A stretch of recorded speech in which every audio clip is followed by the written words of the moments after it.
쌍꺼풀 수술의 부작용 중에서 소시지 현상이라고 있잖아요. 이게 살이 수술 전에 비해서 불룩불룩해지는 현상이죠. 이 위가 그럴 수도 있고요. 쌍꺼풀 라인 아래가 그럴 수도 있고요. 이게 원래 지방이 많아서 그럴 수도 있어요. 근데 이런 현상은 수술하기 전보다 훨씬 더 수술 후에 더 불룩한 느낌이 나는 경우, 이런 경우를 소시지 현상이라고 하죠. 의사 선생님이 없는 지방을 여기다 더 갖다 넣었을 리는 없잖아요. 왜 이런 현상이 생길까? 그걸 좀 알기 위해서 눈꺼풀의 구조를 한번 살펴볼게요. 이 눈꺼풀은요,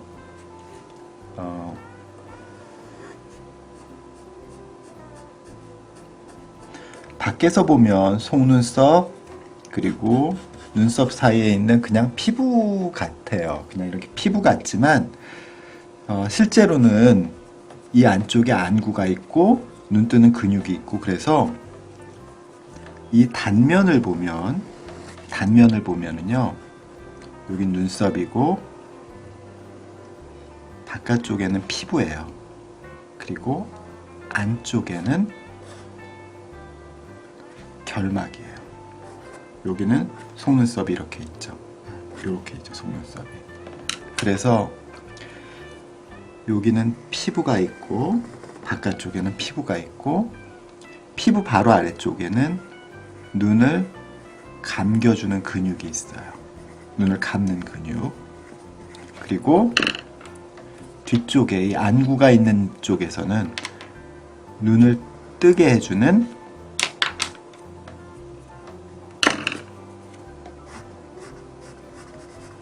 근육과 힘줄이 결막 쪽에 붙어 있어요. 그러니까 바깥쪽 피부에는 눈 감는 근육 하고 피부가 한편이고, 그러니까 앞면, 그리고 뒷면에는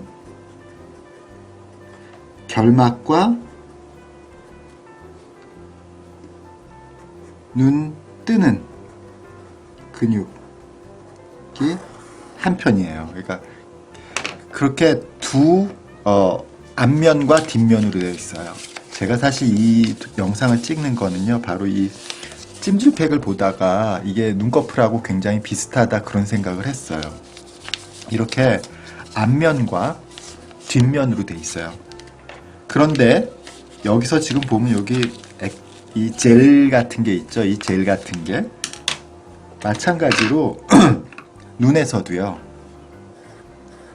이 눈 뜨는 근육하고 눈 감는 근육 사이에 완충제가 있어요. 이렇게 이 둘이 서로 들러붙지 말라고, 서로 이렇게 운동할 때 마찰을 일으키지 말라고 지방층이 여기 있다고요. 앞면과, 그러니까 피부면과 결막면, 그러니까 눈을 감는 근육과 눈을 뜨는 근육 사이에 이렇게 있는 게 눈꺼풀의 구조예요. 그러니까 지금 이렇게 앞면과 뒷면이 있고요. 그 사이에는 이런 완충제가 있고, 또 맨 밑에는 또 앞면과 뒷면이 서로 만나죠. 삼각형 모양으로 맨 밑에는 서로 이렇게 만나죠. 이렇게 앞면과 뒷면이 서로 이렇게 융합하면서 퓨전이 되는 거죠. 자, 이런 게 눈꺼풀의 구조예요. 그런데 그러면 무쌍하고 유쌍하고 쌍꺼풀의 모양이 그럼 어떻게 다를까? 조금 다르겠죠, 당연히. 쌍꺼풀이 생기는 사람하고 쌍꺼풀이 생기지 않는 사람하고요. 이것도 뭐 유명한 얘기인데요. 자, 무쌍은요, 여기 속눈썹 있죠. 아까 제가 여기 그린 요 그림하고 조금 이제 요거는 무쌍이에요. 보세요.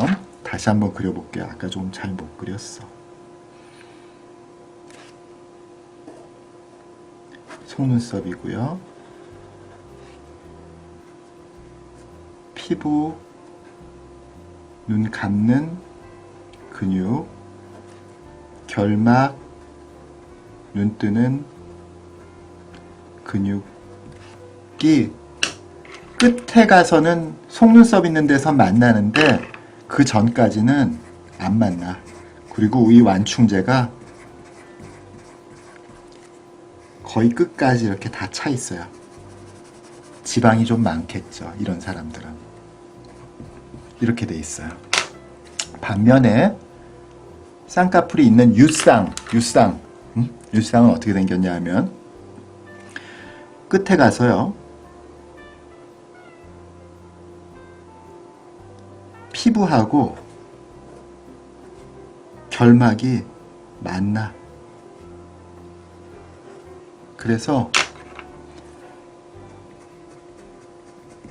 결막하고 피부가 끝에 가서 이렇게 만나 서로 붙고 그 위쪽에는 마찬가지로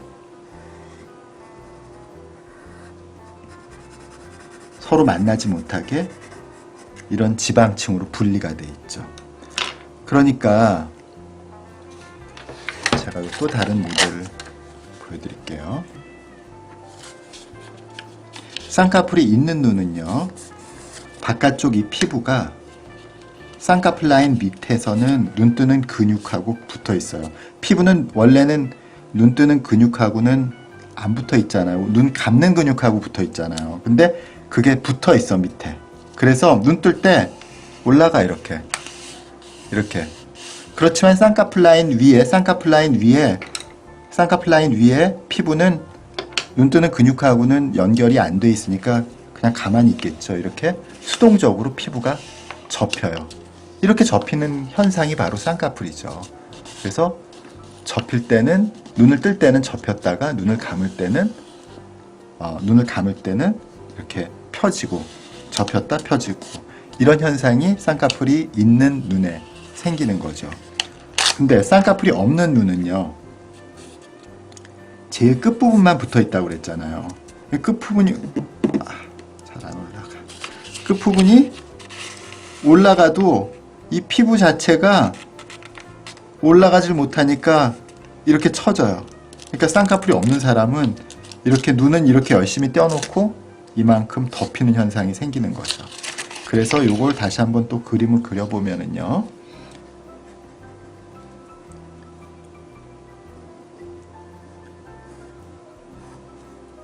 쌍꺼풀이 없는 눈은요, 눈을 이렇게 떴지만 피부가 앞에 이렇게 내려오는 거야. 그리고 쌍꺼풀이 있는 눈은 피부가 중간에 쌍꺼풀로 접히니까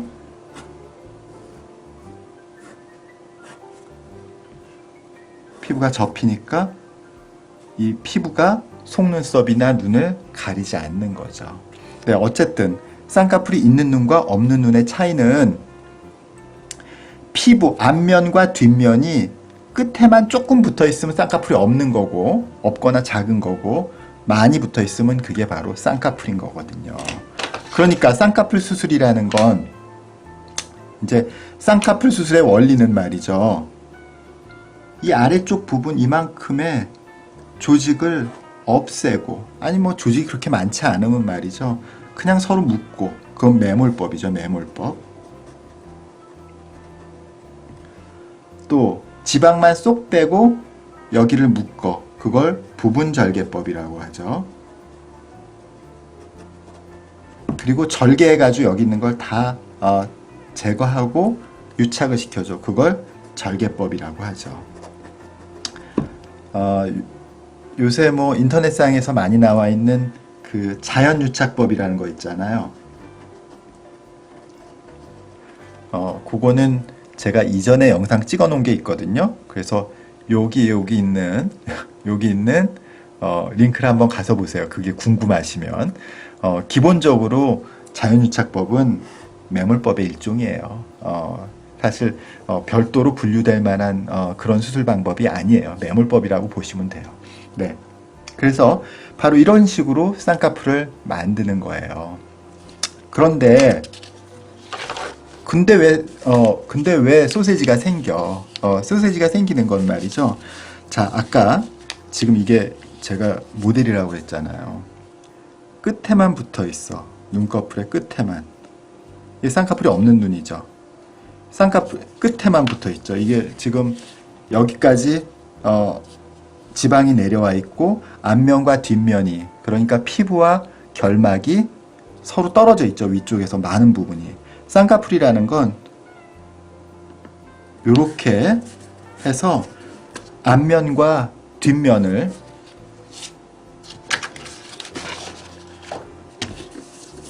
이렇게, 원래 이렇게 돼 있던 걸 이렇게 앞면과 뒷면을 붙여서 눈 뜰 때 이 부분이 뒷면에 눈 뜨는 근육을 따라서 올라가게 하는 거잖아요.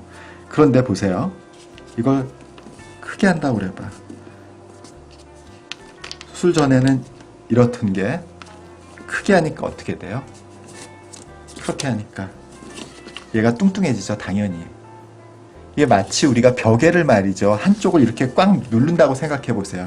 그럼 당연히 여기가 불룩해지겠죠. 또 이걸 제대로 제거 안 하고 여기 가운데를 이렇게 눌렀어. 그럼 어떻게 되겠어요? 쌍꺼풀 라인 아래가 불룩해지는 현상이 생기죠. 그러니까 제가 아까 보여드렸듯이 지금 이런 소세지는 중간을 이렇게 꾹 누른 거야. 여기가 불룩해지겠죠. 그리고 이런 소세지는, 지금 이런 스타일의 소세지는 여기를 이렇게 누른 거죠. 이렇게. 이래서 소세지가 생긴 거예요. 그러니까 사실은 지방을 웬만한 쌍꺼풀 수술할 때 웬만하면 지방을 조금 빼줘야 돼요. 지방을 그냥 무쌍인 경우에는 지방이 이렇게 불룩해 보이지 않는 경우도 많거든요. 근데 이렇게 눌러버리면은 그냥 지방을 정리 안 하고 이렇게 앞면과 뒷면, 피부와 결막을 붙여버리면 소세지가 되는 거예요. 그래서 이런 걸 해결하려면 지방을 적당히 제거해야 하고, 또 이렇게 너무 꽉 누르지 않는 게 중요하죠. 말은 참 쉽죠. 잘 해야 되겠죠. 네, 오늘 영상 여기까지.